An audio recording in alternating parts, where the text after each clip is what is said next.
Edit.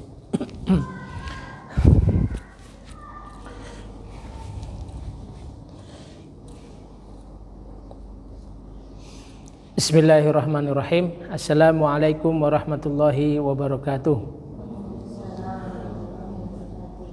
Alhamdulillahilladzi ja'ala al-arabiyyata lughatal Qur'anil Karim.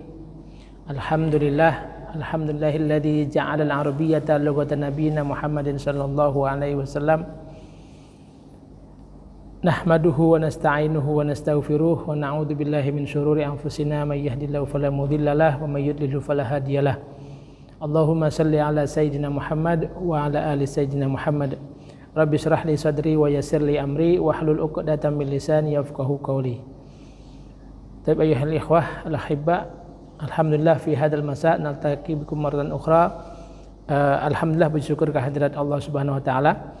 Pada sore hari ini kita sudah bisa mulai pembelajaran bahasa Arab atas izin Allah, atas rahmatnya, atas karunia-Nya kita diberikan dalam keadaan iman dan Islam sehingga terketuk untuk mempelajari bahasa Al-Quran.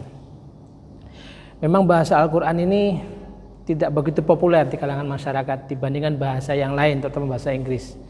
Anak-anak kita sebagian masyarakat umumnya lebih bangga anak itu jago bahasa Inggris daripada bahasa Arab. Gini apa mboten? Itu realitas seperti itu, Bu. Makanya banyakan dari kita itu lebih berbondong-bondong menyekolahkan atau mengkursuskan anaknya di kursusan bahasa Inggris daripada bahasa Arab. Biasanya faktor masa depan yang bersifat duniawi. Padahal Al-Quran itu sendiri yang tertulis dengan bahasa Arab itu yang akan menjadi pedoman bagi anak-anak kita di masa yang akan datang. Justru lebih utama. Memang lebih sulit kalau dalam realitas pembelajaran bahasa, baik Inggris maupun Arab, itu bahasa Arab itu bahasa yang paling kompleks. Tetapi al-jaza' ala qadril masyaqqah, balasan itu sesuai dengan kadar kesulitannya, ya. Semakin sulit sesuatu hal, maka balasannya pun semakin besar. Begitu pula dengan bahasa Arab, ya. Alhamdulillah pada sore hari ini kita diberikan izin Allah, kita mulai belajar bahasa Arab dengan ilmu nahwu pada khususnya. Kita ingin coba terlebih dahulu tahu apa tujuan kita belajar bahasa Arab, ya. Maka untuk pertama kali ini kita coba ingin perkenalan dulu dari Bapak. Mungkin ini pertemuan pertama enggak apa-apa, berikutnya nanti semakin banyak yang ikut mengajak rekannya, diajak saja. Nanti kita konsep dulu pernah kita sebelum corona ini, mungkin yang pernah ikut kelas saya di masjid di belakangnya Paradiso itu pesertanya sampai 80 sampai 70 taklim bahasa Arab yang kita selenggarakan waktu itu sebelum corona. Jadi sudah berjalan 3 pekan, langsung kena corona, langsung off semua, qadarullah, ya. Itu asal muasal dakwah kita berada di jalur kenapa kita ingin mendakwahkan bahasa Al-Quran. Sebenarnya simpel. Mungkin kalau ustaz yang lain mungkin ahli di bidangnya masing-masing, ya. Cuman karena saya juga bidangnya mendalami bahasa Arab, saya ingin memberikan kontribusi untuk umat ini dengan mengajarkan bahasa Al-Quran, yakni bahasa Arab. Nah, saat itu pesertanya banyak, ibu-ibu sekalian. Tapi alhamdulillah, qadarullah atas izin Allah, corona akhirnya stop langsung, PPKM istilahnya dulu, ya. Nah, itu berkurang akhirnya ditiadakan. Setelah corona itu ada lagi. Cuman informasinya enggak meluas di Fresco, ya. Kita coba ini kita bangkitkan lagi untuk belajar bahasa Al-Quran. Kemudian yang akan kita praktekkan dalam memahami Al-Quran, memahami bacaan sholat kita. Jangan sampai kita itu dengan Al-Quran asing, kan lucu. Kira-kira bahasa Arab niku saged dipisahkan mboten kali bahasa kali seorang sosok sebagai seorang muslim. Bisa terpisah enggak, Bu? Mboten nggih.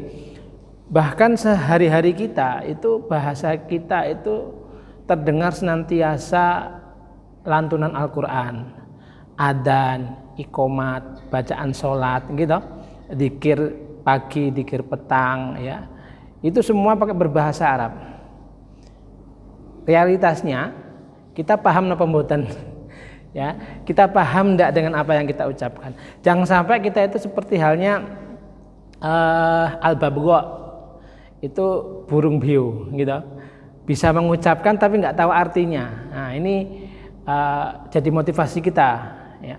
Kira-kira orang yang membaca Al-Qur'an atau mendengarkan Al-Qur'an tahu artinya dengan yang tidak, itu afdol mana? Di mata Allah ya, yang tahu artinya gitu. Tiba-tiba pas bacaan Al-Quran, pas di jalan naik motor atau naik mobil, tiba-tiba ada seorang syekh membaca surat Al-Baqarah, wasari'u ila maghfiratin mir rabbikum wa jannatin 'arduha as-samawati wal ardu u'iddat lil muttaqin. Yang satunya paham, yang satunya tidak. Tentunya beda, ya kan? Itulah kedudukan bedanya orang yang berilmu. Ya, seperti itu. Maka bahasa Arab ini harus segera kita mulai di usia berapapun.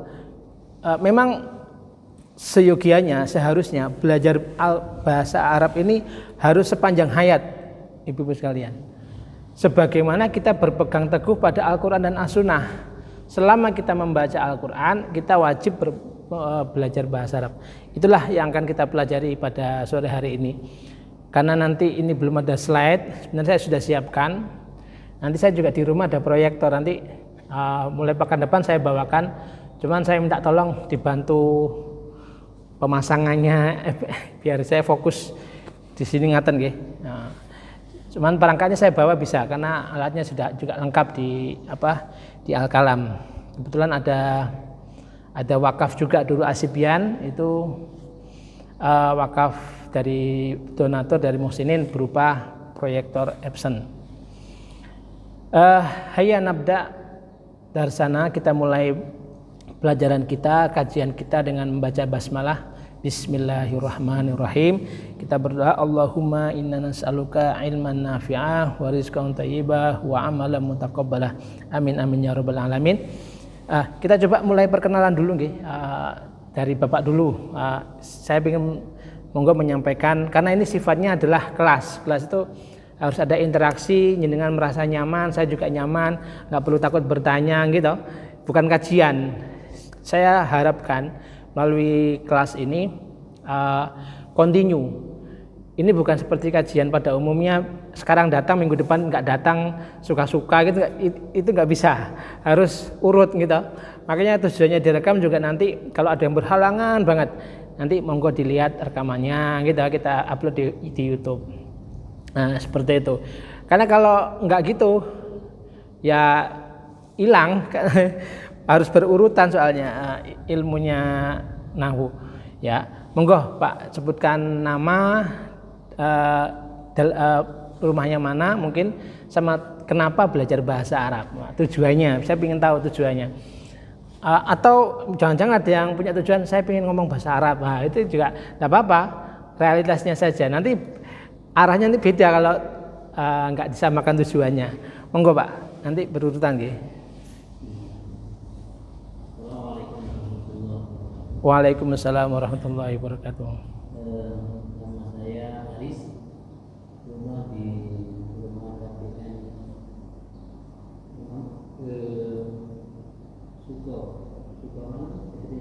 Sukurame. Ya. Motivasi saya, ya benar tadi, saya sudah umur tidak paham masalah. Oke. Walaupun baca ya tahu artinya itu artinya kurang mantap, jadi pengennya. Oke. Bisa memahami. Betul. Kata seorang ulama itu, Bapak Ibu, kalau kita menangis mendengar bacaan Al-Quran karena iramanya itu tipuan dari setan. Tapi kalau menangis tahu artinya itu baru yang benar.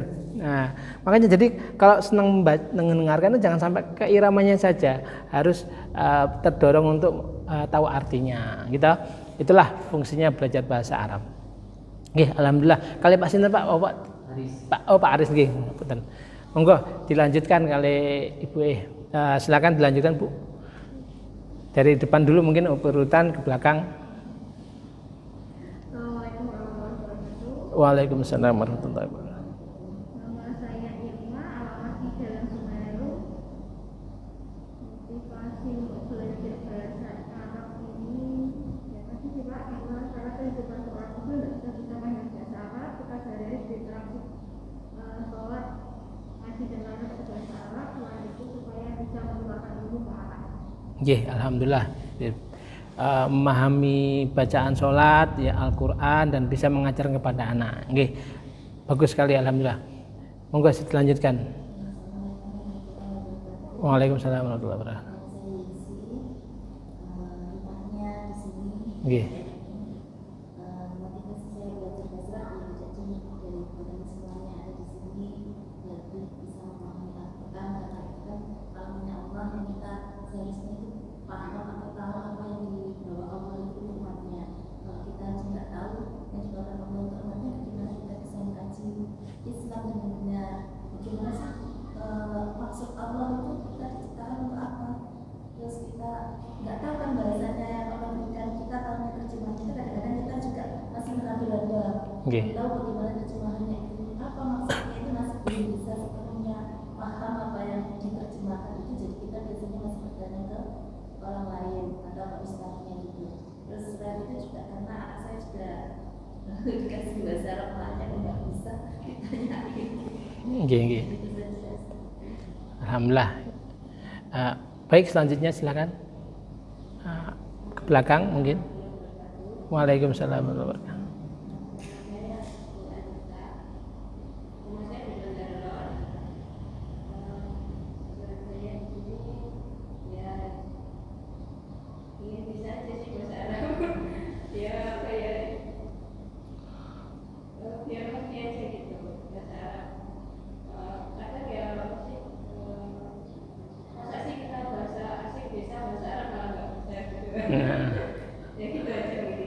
Oke.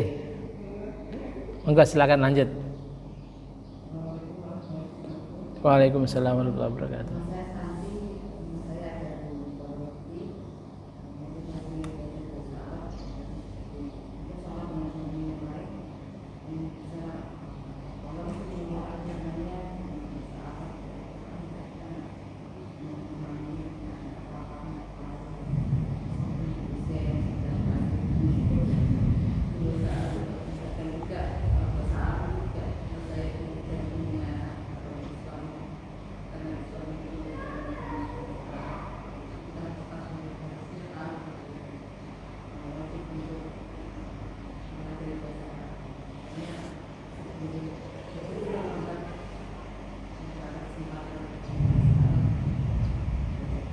Nggih, alhamdulillah.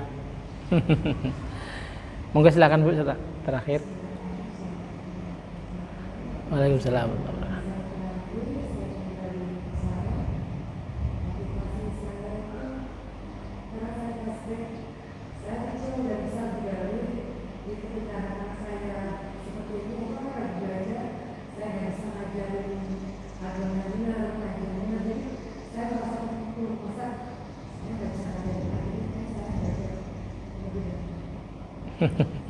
Ya, alhamdulillah.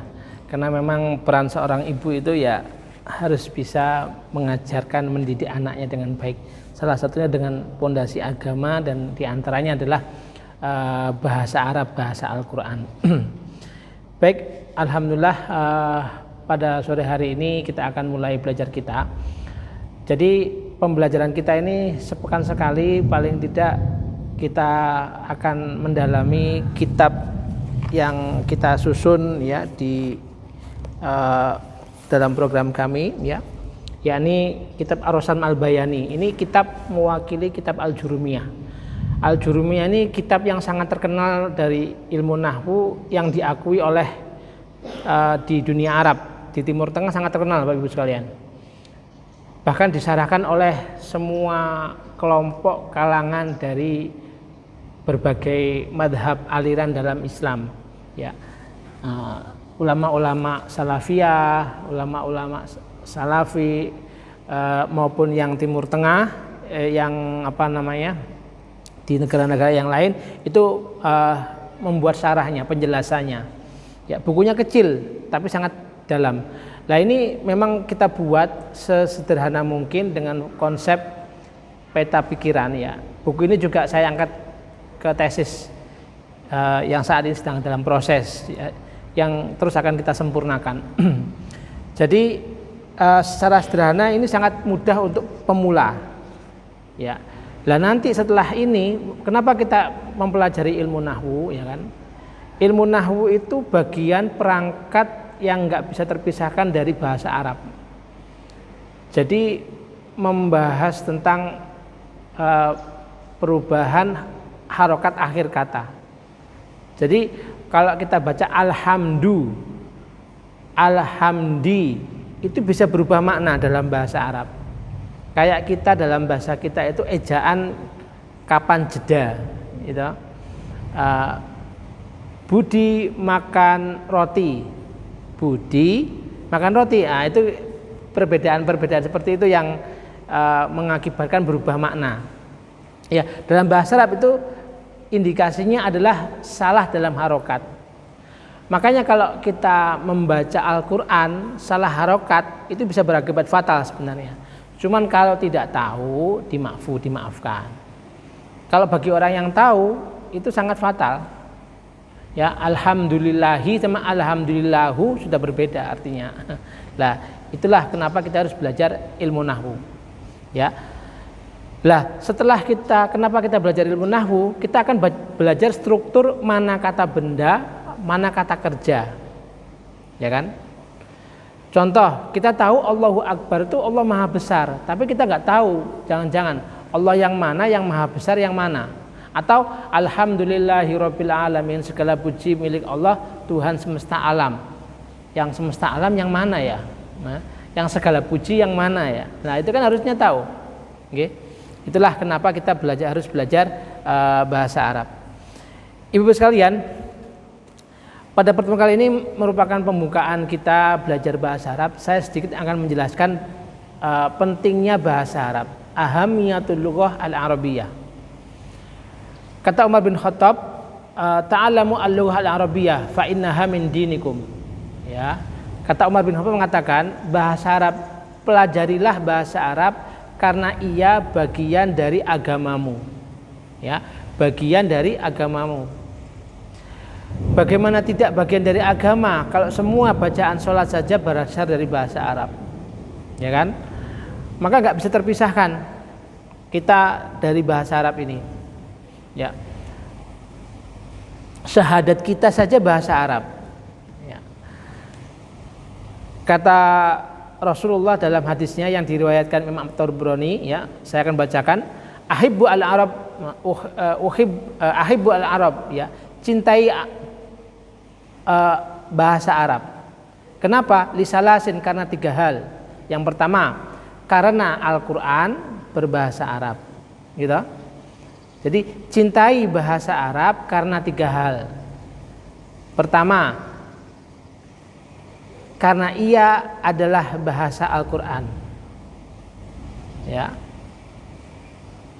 Kedua, karena bahasa Arab adalah bahasa Nabi Muhammad.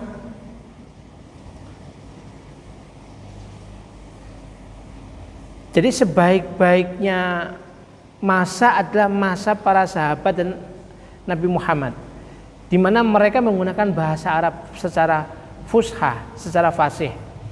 Maka itulah zaman yang terbaik. Yang ketiga adalah penduduk surga berbahasa Arab.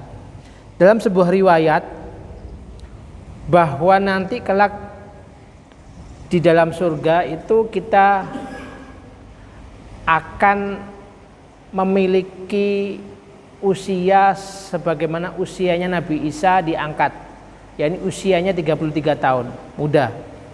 Kita saja udah mulai kepala 4 dan sebagainya gitu. Ya, kembali muda. tingginya 60 hasta, setinggi Nabi Adam. Ya, 60 hasta. Kemudian yang terakhir memiliki bahasa sebagaimana bahasa Nabi Muhammad, yakni bahasa Al-Qur'an, yakni bahasa Arab. Jadi 3 cirinya. Monggo silakan.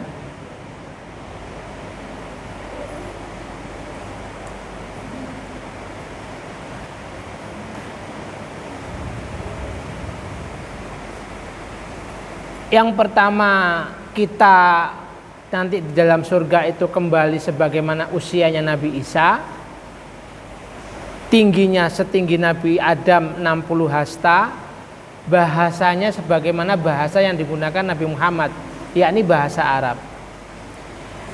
Jadi paling tidak kita belajar bahasa Arab itu sekarang ini ya ibarat kita mau ke suatu tempat atau ke suatu negara, sebelum masuk ke negara tersebut kita latihan bahasanya dulu, ya. Ini bahasa Arab. Ya. Ibu-ibu sekalian, dari masa ke masa bahasa Arab ini menjadi ukuran bagaimana Islam ini berjaya.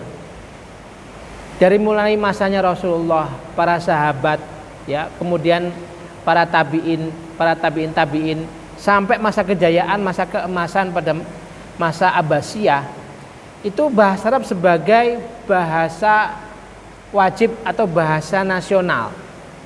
Bahkan yang nggak pakai bahasa Arab dihukum.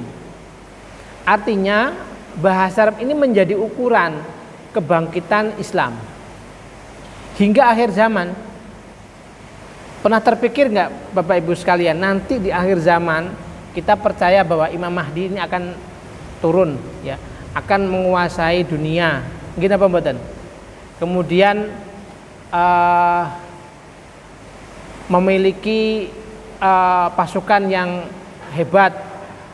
Itu kira-kira pakai bahasa apa? Nah, dipakai di mejanya biar lebih rileks nulisnya. Otomatis menggunakan bahasa Arab.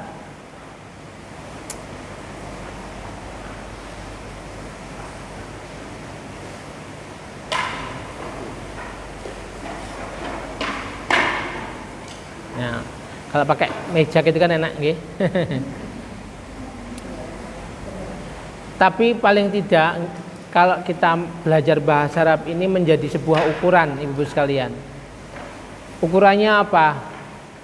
Ukuran bagaimana Allah mencintai seorang hamba itu akan diberikan kemudahan dalam memperdalam ilmu agama. Dalam hadisnya gimana? Man yuridillahu bihi khairan yufaqihu fiddin. Allah itu kalau menghendaki seseorang itu baik, maka ia akan mempermudahnya mendalami ilmu agama. Walaupun hujan, kita memaksakan diri ya datang ke tempat ini. Nah, ini juga termasuk kehendak Allah menghendaki kita sebuah kebaikan. Maka harus kita syukuri, ya. Harus kita syukuri. Kalau Allah menghendaki seorang itu kebaikan, maka Allah akan pahamkan agama baginya, sehingga dia akan tertuntun menuju kebaikan dalam hidupnya. Nah, karena ilmu adalah cahaya, ya. Semua ilmu yang bersumber dari Al-Quran dan As-Sunnah yang diwariskan oleh Nabi, para ulama, para sahabat, tabiin terus sampai sekarang, itu tertulis dalam bahasa Arab. Gini apa mboten? Bahkan semua kitab-kitabnya para ulama terdahulu berbahasa Arab. Maka bahasa Arab ini akan terus terjaga hingga akhir zaman. Ada sebuah kitab buku Bapak Ibu sekalian, bahwa dinyatakan bahasa Arab ini oleh para pakar bahasa sebagai Ummul Lughat, ibunya para bahasa. Ya, bagaimana tidak sebagai ilmunya semua bahasa, jika Nabi Muhammad aja, Nabi Adam saja berbicaranya bahasa Arab, ya kan? Dalam Al-Quran jelas, wa 'allama Adamal asma'a kullaha tsumma aradahum. Allah mengajarkan kepada Nabi Adam tentang nama-nama yang ada di bumi ini. Oh, ini namanya pohon, namanya gunung. Itu sebagian ahli mufassir ya menyatakan bahwa Nabi Adam itu sudah menggunakan bahasa Arab. Bahasa Arab ini Ibu sekalian, kalau kita lihat sejarahnya, ini masih pembukaan gitu. Kita nggak to the point langsung masuk ke buku ini karena mau nggak mau kita ini harus memperbesar big why-nya dulu. Alasan kenapa belajar bahasa Arabnya harus besar dulu. Dan belajar bahasa Arab ini nggak boleh terburu-buru. Kalau terburu pasti akan cepat pupus ya, hilang motivasinya. Ya. Bahasa Arab ini ya itu dianggap oleh sebagian para ahli bahasa sebagai ibunya semua bahasa. Bahasa Arab ini bagian dari bahasa Semit. Ada bahasa Babylon, Ibrani. Yang paling terjaga saat ini itu bahasa Arab. Bahasa yang lainnya itu sebagian besar sudah hilang. Contoh bahasa Yunani, itu, bahasa Sangsekerta, bahasa Ibrani, kemudian bahasa Babylon. Itu satu rumpun dengan bahasa Arab. Tetapi yang masih bertahan sampai saat ini hanya bahasa Arab. Bahkan bahasa Inggris, bahasa Perancis yang kita kenal saat ini itu menurut ahli bahasa sudah berubah dari bentuk asalnya, sudah berubah total. Kenapa bahasa Arab tetap sampai sekarang? Karena dijaga sama Allah melalui Al-Quran. Kalau sekarang ibu-ibu sekalian, kalau kita lihat di Timur Tengah sekarang bahasa Arab ini digunakan di 25 negara. Digunakan lebih dari 200 juta. Ya. Tetapi bahasa Arab ini selalu berupaya dirusak oleh orientalis. Ya, orang-orang barat. Melalui dengan bahasa apa? Bahasa dialek, namanya bahasa Amiyah. Tidak menggunakan bahasa fusha. Jadi kalau Bapak Ibu sekalian belajar ke Arab umroh ya atau ke Mesir menggunakan bahasa Arab fusha, kaifahluka masmuka, belum tentu dia paham. Nyatanya seperti itu, Pak, Bu. Terus digunakan di mana bahasa yang baku itu, ya kan? Digunakan di kelas-kelas atau di akademis, di tempat-tempat yang bersifat akademis. Sedangkan sehari-hari mereka menggunakan bahasa dialek, bahasa Amiyah. Lah fokus kita itu adalah mempelajari bahasa Arab Fusha, bahasa Al-Quran, untuk memahami bahasa Al-Quran.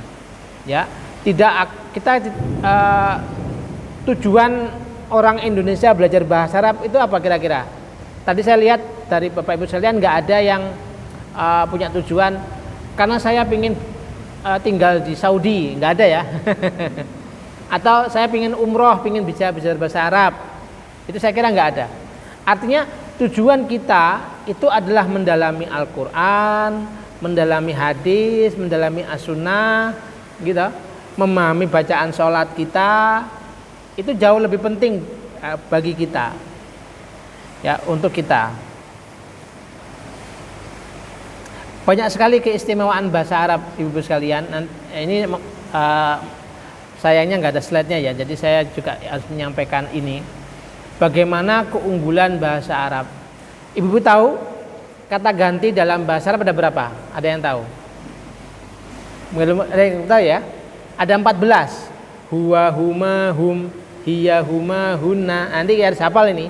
Anta, antuma, antum, anti, antuma, antunna, ana, nahnu. Ini harus hafal nanti ya.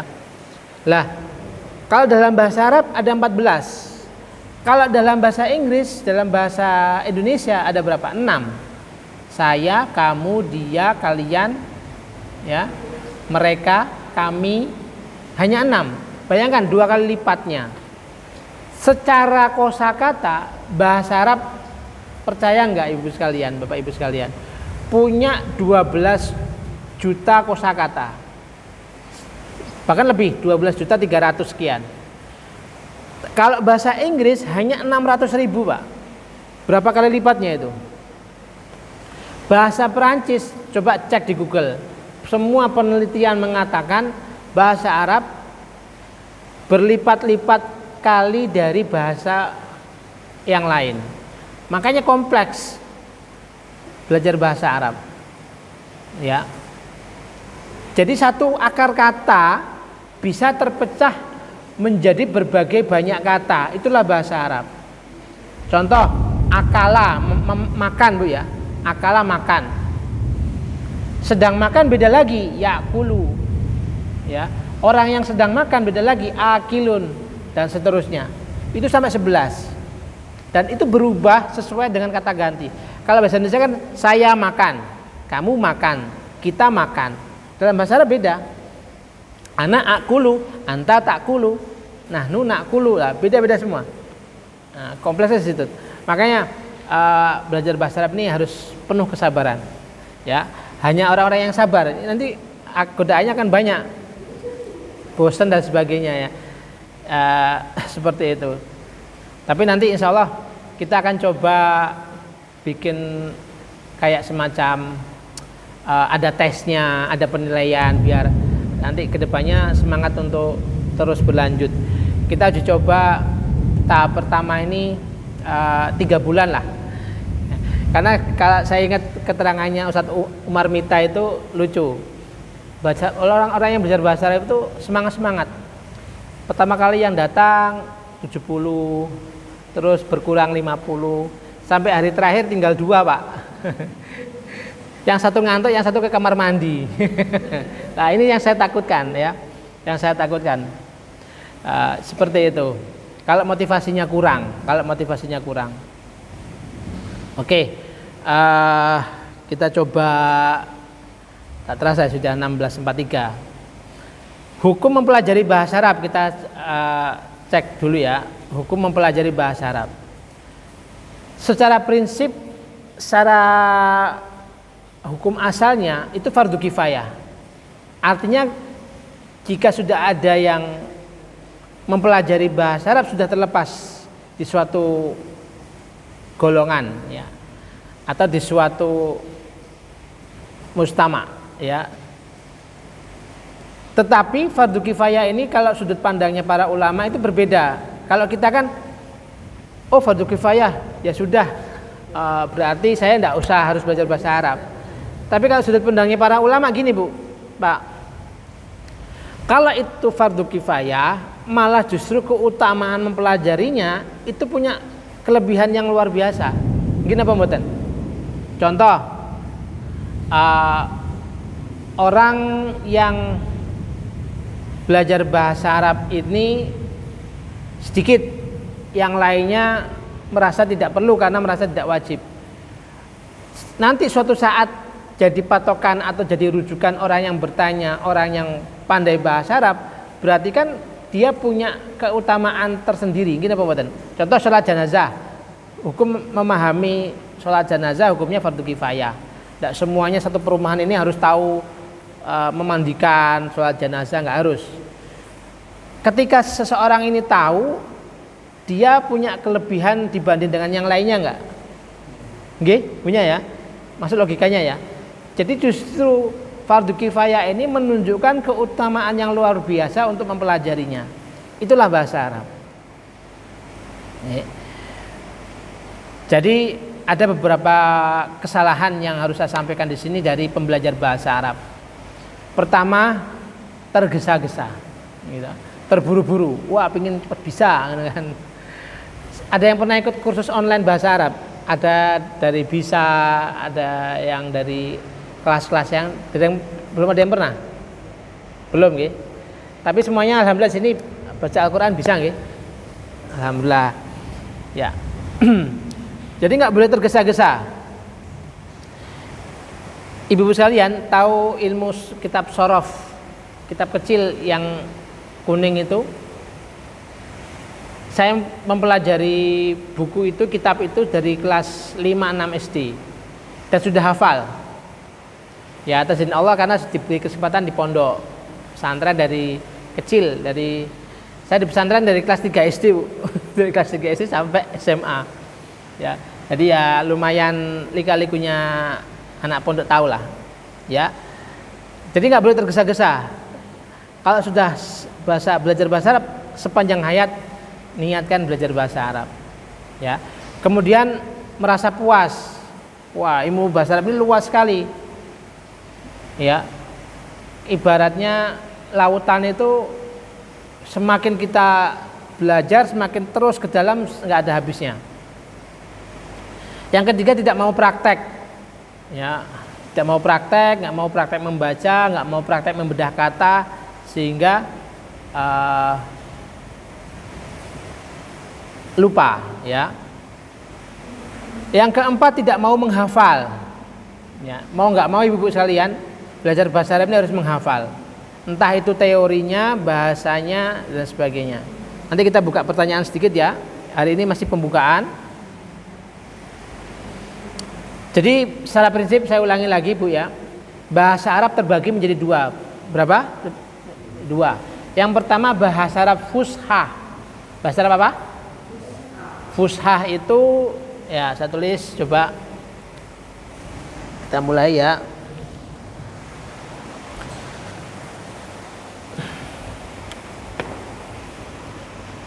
Bahasa Arab fushah. Ya, ini spidolnya harus milih ya coba. Yang kedua bahasa Arab amiyah. Bahasa Arab fushah ini bahasa yang digunakan secara resmi, baku pedomannya sebagaimana tertulis dalam Al-Quran dan hadis. Itu fushah. Jadi bahasa Arab baku yang digunakan di Al-Quran, hadis, ya, ataupun di akademis di dunia pendidikan Arab. Dan itu saja terus berkembang. Sekarang itu coba bahasa Arabnya laptop, bahasa Arabnya HP, proyektor, itu terus berkembang seiring dengan zaman. Kalau bahasa Arab amiyah ini bahasa Arab dialek. Contoh kalau orang Mesir ngomong kaifahaluka, itu bukan kaifahaluka, izayyak, kuis. Nah, itu tidak kita pelajari yang amiyah ini. Karena kalau kita bicara amiyah Pak, di Saudi, di Mesir, di Yaman itu beda-beda. Maroko dan sebagainya beda-beda. Ada 25 negara di Timur Tengah yang menggunakan bahasa Arab sebenarnya. Tapi semuanya menggunakan bahasa amiyah. Bahasa fushah itu hanya digunakan di dunia pendidikan, di bidang akademis. Ya. Bahkan para orang-orang yang enggak suka dengan Islam ini berupaya menjauhkan orang muslim dari bahasa fushah dengan bahasa amiyah. Bahasa amiyah ini lebih dipopulerkan. Anak-anak tidak diajarkan bahasa fushah, tetapi bahasa amiyah dari kecil. Makanya kalau kita berangkat ke Timur Tengah ngomong bahasa fushah belum tentu mereka paham. Itu realitasnya.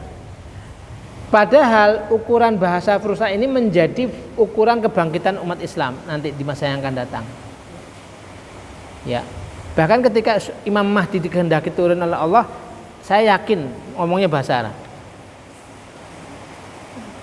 Ngomongnya bahasa Arab. Ya.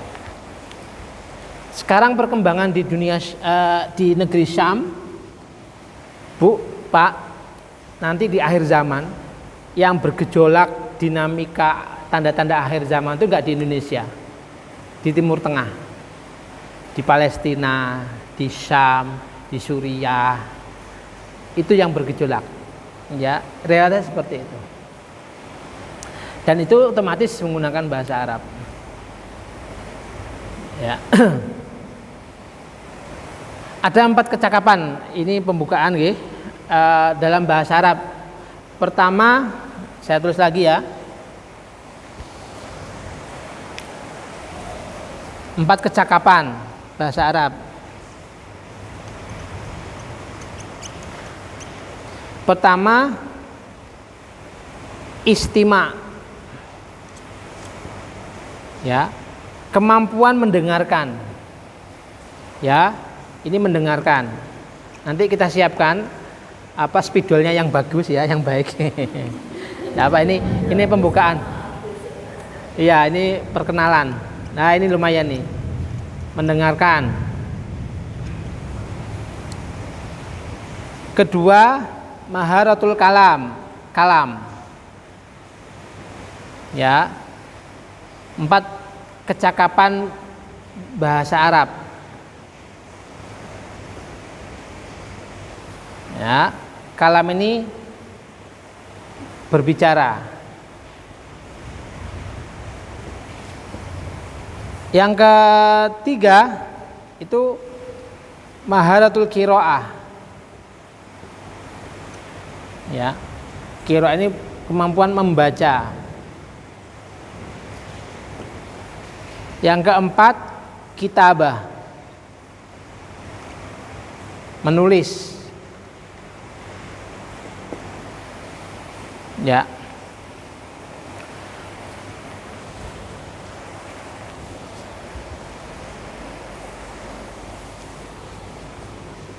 Kecakapan mendengar, sebagaimana kita itu bisa berbahasa Indonesia atau bahasa ibu kita, bahasa Jawa umpama. Itu berawal dari apa, Bu? Mendengar. Gini apa, Badan? Mengikuti mama, papa dan seterusnya. Mam, gitu kan? Itu berasal dari mendengar. Setelah mendengar, baru dia belajar berbicara, mengucapkan, mengikuti, gitu. Makanya kalau di pesantren-pesantren modern atau yang menggunakan basis berbahasa internasional, Arab maupun Inggris, itu yang pertama kali adalah melalui diperdengarkan, kemudian baru berbicara. Mendengarkan suruh mengikuti, ikutin saya. Tollasatun, maktabun, jidarun. Nah, kan ini antara mendengar kemudian mengikuti. Baru setelah itu kita bicara kemampuan berbicara. Setelah berbicara apa? Kemampuan membaca. Habis bisa membaca baru bisa menulis. Lah, kita itu fokusnya di mana, ya kan? Fokus kita itu bagaimana meningkatkan memahami bahasa Al-Qur'an, memahami Al-Qur'an melalui kitab ilmu nahwu, yakni ilmu nahwu, yakni berarti ada di pemahaman, ya, pemahaman, memahami. Pemahaman ini berada di kecakapan nomor 3, yakni membaca.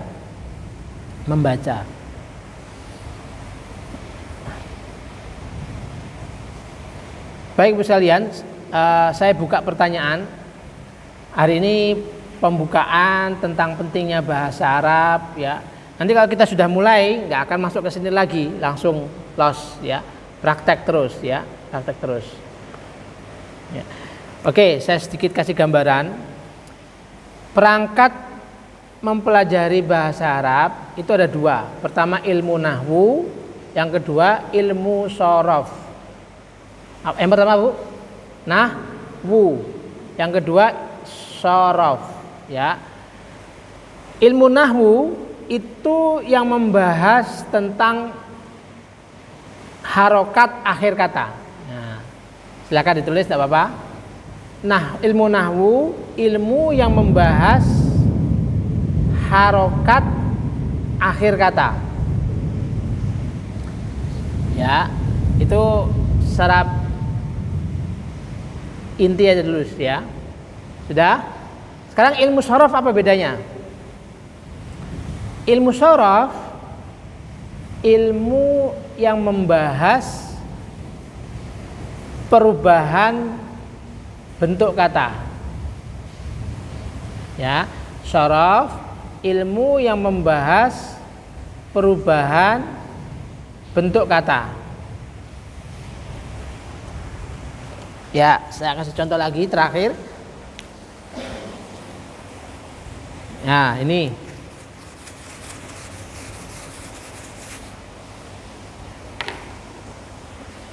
Kita lihat contoh alhamdulillah. Iya. Kalau kita bicara ilmu nahwu itu membahas tentang harokat akhir kata. Kenapa di sini dibaca dhammah? Ya kan? Kenapa di sini dibaca kasroh? Nah, nanti kita akan pahami di sini. Di sini. Jadi sehingga nanti kalau nggak ada harokatnya sekalipun, kalau tahu kedudukannya, kita bisa membaca alhamdulillahi. Loh, kenapa dibaca dhammah? Iya, karena ini mubtada. Lillahi kenapa dibaca kasroh? Karena ada huruf jar berupa lillah. Asalkan kan lillah, gitu kan? Lah milik Allah, segala puji milik Allah. Al di sini harus hanya ditambahkan kepada puji, itu nggak boleh kepada yang lainnya, hanya milik Allah. Ya, artinya gini. Umpama saya bilang pujian saya milik kamu, umpamanya untuk manusia, itu nggak boleh kasih al. Al ini itu hanya untuk Allah karena berarti segala puji. Kalau hamadah saja itu boleh, artinya pujian.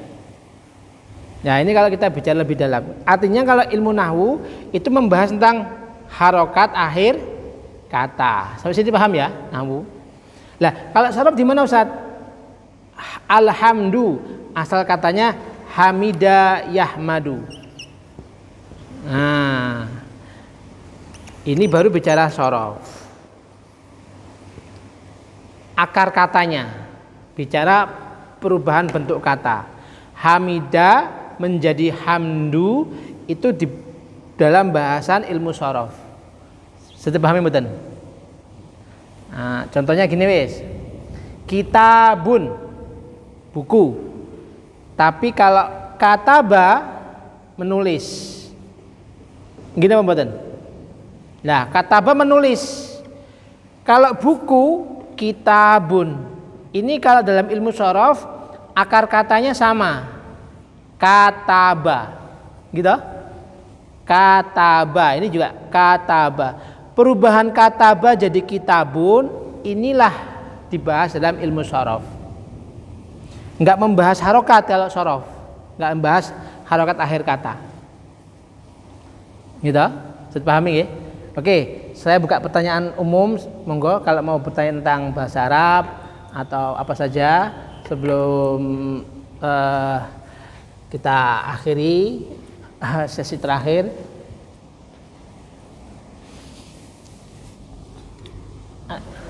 Nggih.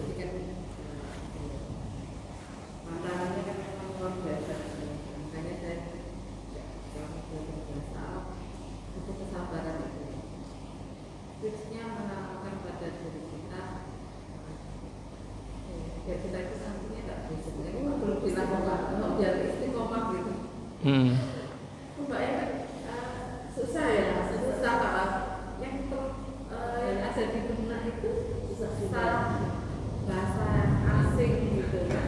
Iya, iya.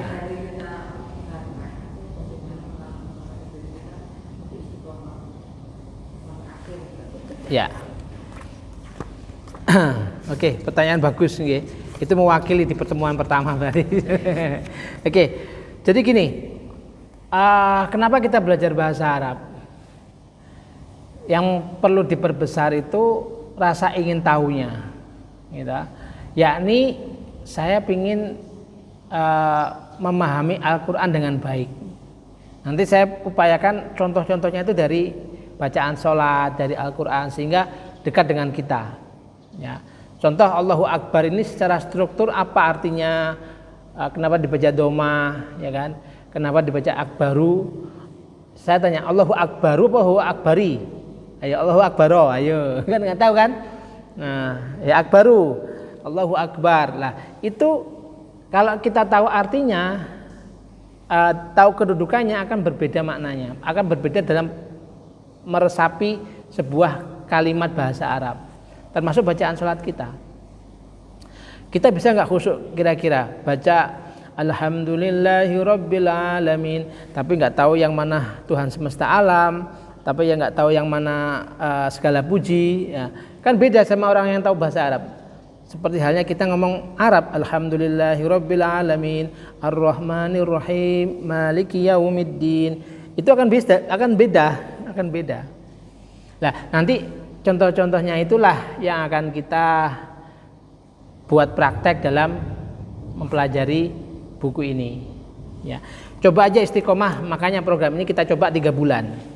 Ya, 3 bulan istiqomah, dipaksakan masuk terus, ya kan? Nanti kita coba, nanti kita evaluasi, ya, gitu.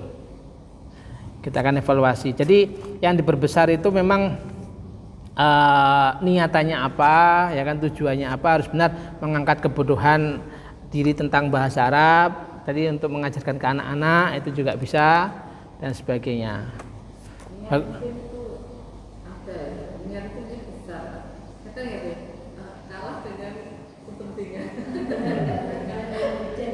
Realisasi seperti itu, Bu. Okay. Kalau tausiah kan dengar sini lupa lagi gitu kan. Relax. Kalau ini agak mikir sedikit ya, gitu agak mikir. Mungkin di sini terlewat itu bisa dengar lagi deh kajiannya. Lain. Berarti gini, mulai sekarang kecintaan bahasa Arab ini ditumbuhkan, dipelajari di mana saja. Sekarang Pak, Bu, kalau kita mau buka di YouTube belajar bahasa Arab dasar, ya, itu sangat mudah sebenarnya, ya, sangat mudah. Banyak channel-channel yang menyediakan, ya, banyak yang menyediakan, ya, gitu. Ada lagi?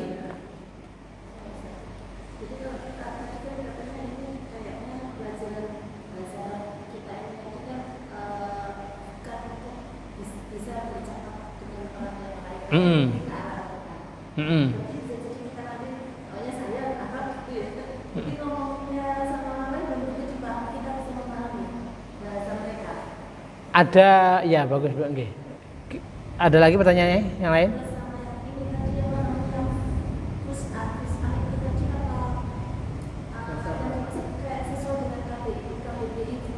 Okay.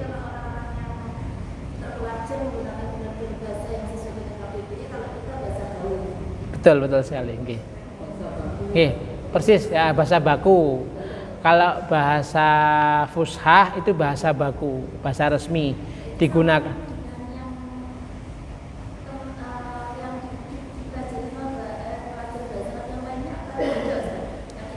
Sama. Sekarang pertanyaannya, ibu-ibu ini pingin belajar tata bahasa atau pingin belajar bisa ngomong bahasa Arab? Nah, tujuannya gitu, saya ingin tanya dulu makanya. Nah, tujuannya dulu.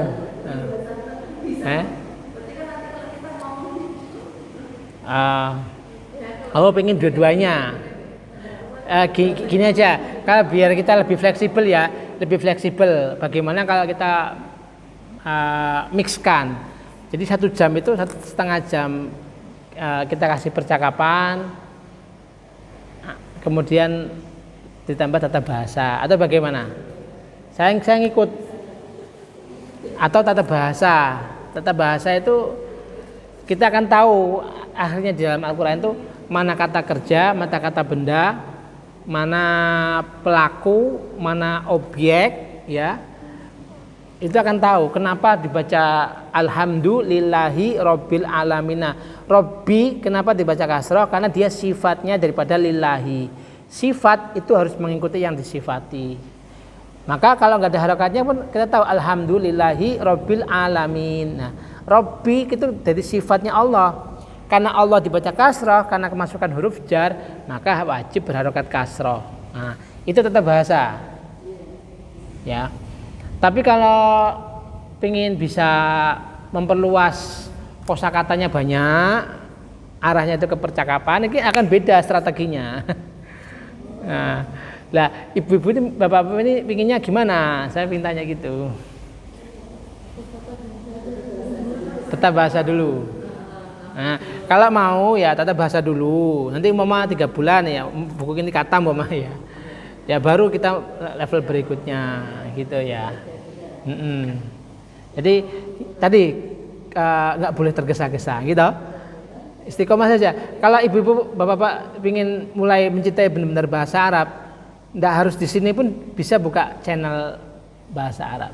Gimana sih? Nanti tinggal tanyakan Japri boleh, gitu. Karena saya juga sekarang tinggal menyelesaikan S2 juga bahasa Arab full, bahasa Arab. Tesisnya juga berbahasa Arab. Jadi ngaten ya. Ada lagi pertanyaan? Ya ini saya masih penjajakan kemampuannya atau tujuannya sehingga kedepannya ketika strategi untuk pembelajarannya saya juga nggak salah ya. Nggih.